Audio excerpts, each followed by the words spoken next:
A factory reset is often the quickest way to solve persistent software problems on an Alienware Aurora R10. Follow this guide to reinstall Windows and restore your desktop to its original setup. So this should hopefully be a pretty straightforward process, guys, and without further ado, let's go ahead and jump right into it.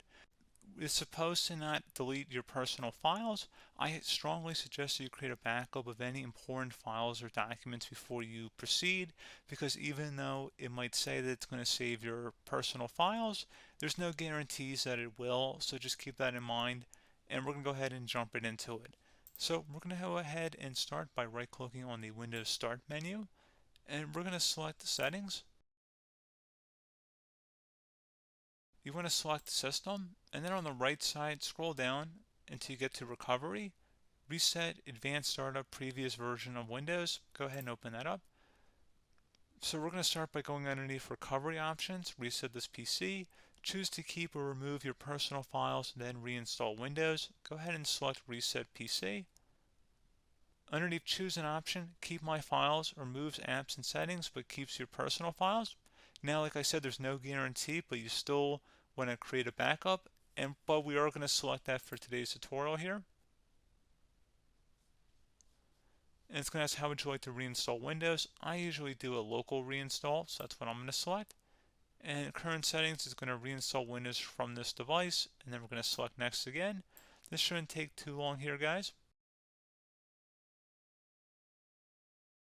And resetting will change settings back to their default, keep personal files, reinstall Windows from this device, remove all apps and programs, and you can also view what apps will be removed. This will take some time and your PC will restart. These are the apps that will be removed, so take note of that. So you're definitely going to have to reinstall some stuff once it's done. So it looks like I accidentally closed out of there, so I'm just going to go back to exactly where we were. And we're just going to go ahead and proceed with the reset here and select reset.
And there you go, guys. Should be simple as that. Go ahead and reinstall any of the applications that were removed. You can see a list of them by clicking on the link that's going to be on our desktop here. And that's pretty much it, guys. So, as always, thank you for watching this brief tutorial. Do hope I was able to help you out, and I do look forward to catching you all in the next tutorial. Goodbye.